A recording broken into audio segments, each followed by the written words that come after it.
One of the most important questions of our lives, of our history of human creativity, of philosophy, is how we can find ourselves, how we define our values, and how ultimately we can find meaning in our lives. In order to answer such questions, we dive deep into the philosophy of Friedrich Nietzsche, who is one of the greatest thinkers of all time and a precursor of existentialism. He was famously known for his unconventional ideas about morality and religion, and in spite of his controversial work, he proved to be a very deep thinker, showing great insights into the true nature of human psychology, writing guidelines relating to how individuals can shape their future by taking responsibility for who they are. Nietzsche wrote several books, and his teachings have shaped the lives of many people. According to Nietzsche, finding yourself is one of the most fundamental endeavors of your life, and so here are 4 steps inspired by the philosophy of Friedrich Nietzsche, which you can take from to help you get closer to finding yourself and becoming who you truly want to become. 1. Don't follow the herd mentality. Nietzsche says, "What we've called universal values, what we have called truth, has always only ever been the personal expressions of those who promoted them."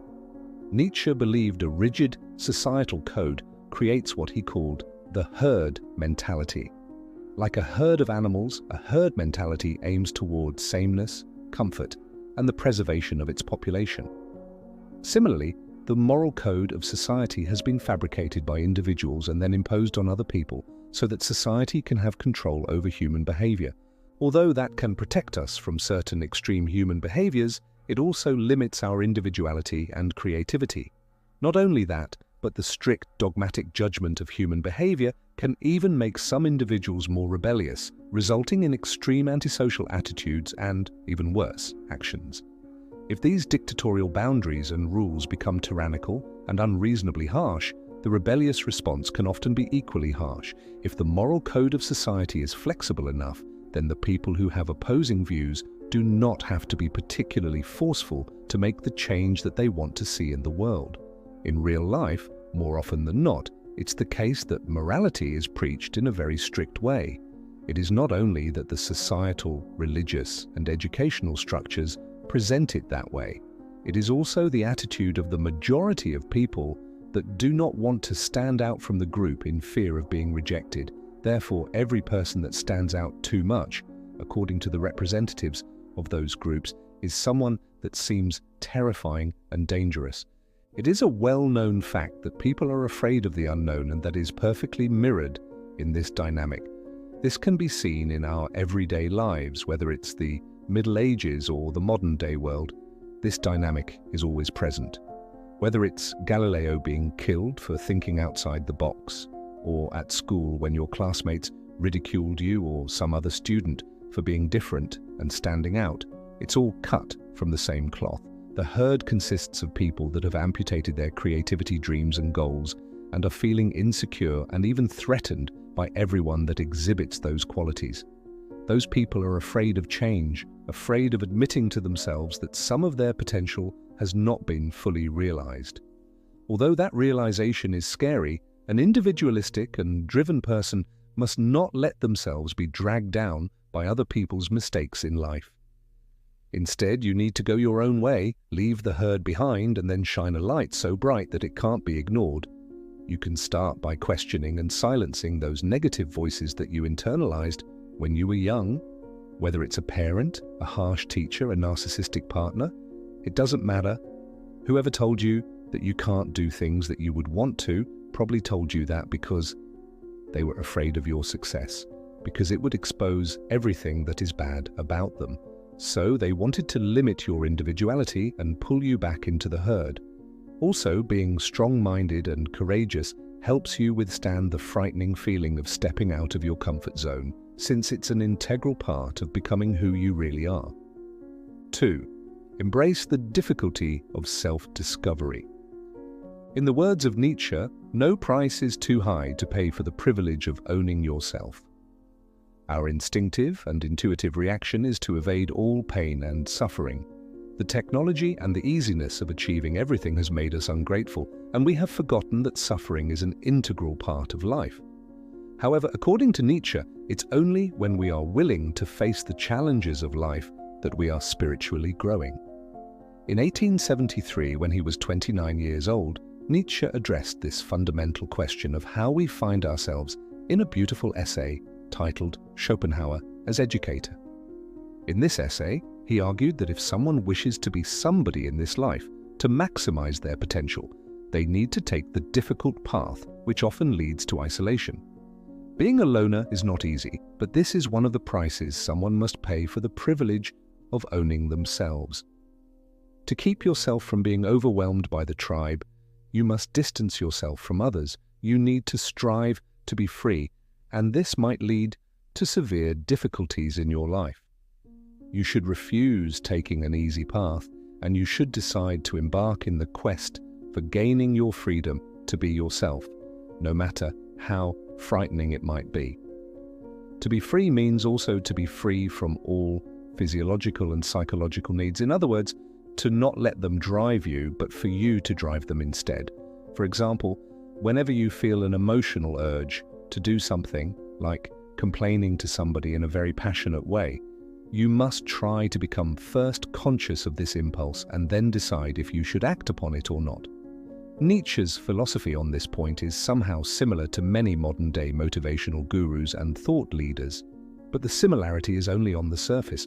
If motivational gurus focus on self-development mostly in order to achieve worldly success and a fulfilled life on a material and relational level, Nietzsche goes deeper. For him, the fight is an inner fight. The struggle is to find himself, and this quest is a much more difficult quest, requiring a very different kind of sacrifice. For example, if a motivational guru teaches you how to be more confident in order to become popular and attract investors for your business, Nietzsche teaches you to first analyze the primary root of your desire to be confident, and, usually, you'll find it is just the desire to impress other people, such as your loved ones and your friends, or to prove a point about yourself to society in general. A simple analysis might make you give up this desire and focus more on what really matters in your life, on much deeper issues like self-discovery. And this endeavor might make you a loner. Not accepting to compromise yourself can very well put you in conflict with many people. It means changing your lifestyle. It means giving up friendships or other types of relationships, to look deep into your fears, to analyze your deepest emotions, your darkness, and to rise above them. You have to break down the chains of opinion and fear. Nietzsche encourages us to challenge our own demons, but you should not cast them out, as beyond them there is a deep meaning which you should try to understand. You need to get out there in the world, do things, experience different temptations, but be always present with your entire consciousness, and in the end emerge as an individual with a distinct strength of character and a much richer inner nature. If you don't go out and experience life firsthand in a fully aware state, you cannot claim you have lived your life. How far you can go depends on how much you are willing to pay for that. To reach the state of self-ownership and to avoid going through life in a meaningless way without direction, you must learn how to find your inner genius. To get in touch with your inner genius, you must walk a path no one has walked before, as you are unique and no one can walk that path on your behalf. Finding yourself is finding your uniqueness, that unique set of values and things you truly love and which represent you. 3. Say yes to what gives you meaning. To quote Nietzsche, he who has a why can bear almost any how. Nietzsche's philosophy proposes that we say yes to whatever gives us meaning in our own lives, the things we find value in personally. In ages past, the meaning of everything was assured by God. However, according to Nietzsche, in an increasingly secular and scientific society, one can no longer turn to religion to find meaning.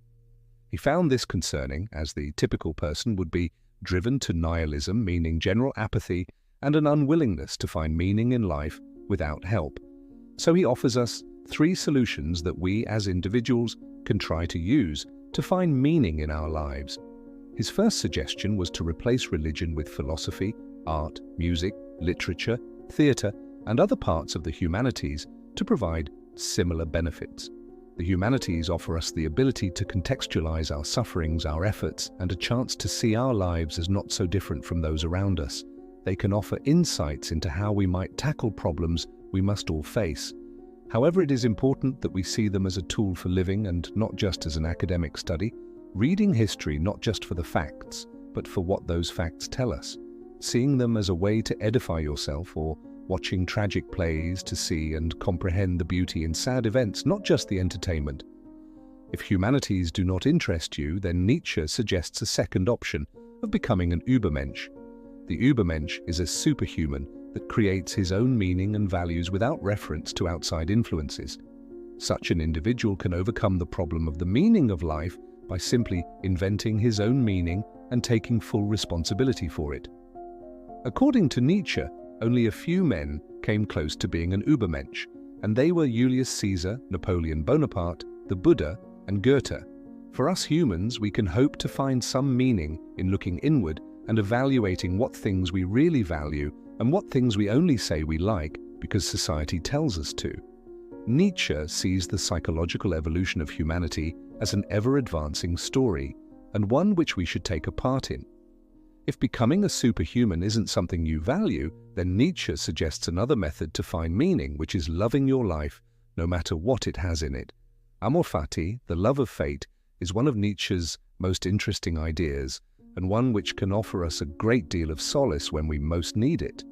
To love your fate is to know that everything that has happened in your life, the good, the bad, and indeed the ugly, has contributed to who you are and what you are doing at this very moment.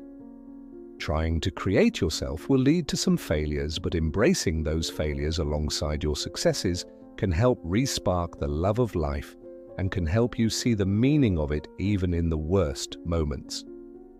4. Find your true values. Nietzsche asks us, what if some day or night a demon were to steal after you into your loneliest loneliness and say to you, this life as you now live it and have lived it, you will have to live once more and innumerable times more. Would you not throw yourself down and gnash your teeth and curse the demon who spoke thus? Nietzsche believed that we need to create our own values to lift the greatest weight.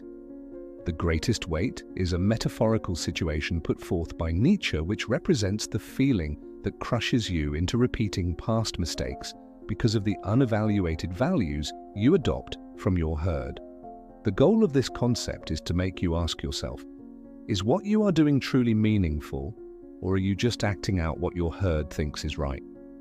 If you think that the things you are doing are worth repeating eternally, that you can be sure you are fully individuated, you will have enough courage and strength to lift the greatest weight.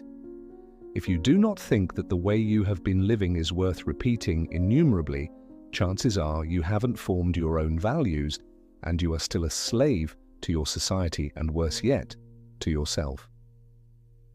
If you find yourself repeating the same mistakes you always have and are left feeling crushed, the chances are you haven't reevaluated the morals imposed on you by your herd. Thus, you are not a fully developed individual. Yet, once you reevaluate your moral landscape, only then the greatest weight can be lifted. How many times have you found yourself turning a blind eye to someone gaslighting you just because you didn't want to confront the person? Or how many times have you heard your friend or yourself saying, "M with the identical person with identical problems"? If you were your own, with your own set of morals, you wouldn't find yourself staying in toxic relationships just because it's the right thing to do. You would know that it's just you trying to be a good person by society's standards, and that's not worth it. Nietzsche suggests that in every little thing ask yourself, do you desire this once more and innumerable times over? If the answer is no, then you need to change yourself and reevaluate your values. Then, and only then, the weight can be lifted. True good lies beyond standard definitions of good and evil. Most of us live our lives in our self-imposed jail. Our jail cells are blandly pre-subscribed by social beliefs that captivate the wildness and individualism of the human spirit. Many of us submit to the comfort of this cage. Nietzsche recognized that we can escape our enclosure of forced beliefs and awaken ourselves to what we value personally. To break free and to create your own values and meaning in life You have to undergo this transformation. You have to go through this rebellious phase. You need to have the courage to break the chains of tradition, of religion, of society, and perhaps you even have to distance yourself from several people in your life. It doesn't need to be a violent and sudden reaction. It can and should be a smart, calm, but definitive one. You can start with making a list of everything and everyone you think limits your freedom to be yourself. It can be an unfortunate, unwritten rule at your workplace. It could be your spouse who always tries to control and correct your behavior, or it may be your friends or your parents who criticize you when you behave in a particular way. Once you've done this, try to think of possible strategies of how to change that situation. Maybe you could have a discussion with your spouse in which you can talk about the issue. Perhaps you talk to your colleagues or supervisors in a meeting at work regarding the problems you are experiencing, how it affects you and how you would like it to change. Or you could find new friends who can appreciate you better. When you feel overtaken by the greatest weight, you don't need to hide your aspirations, but instead you need to break out from your self-made, herd-based prison and chase after the dreams that give meaning to your life. If you enjoyed this video, and for more videos to help you find success and happiness using ancient philosophical wisdom, don't forget to subscribe. Thanks so much for watching.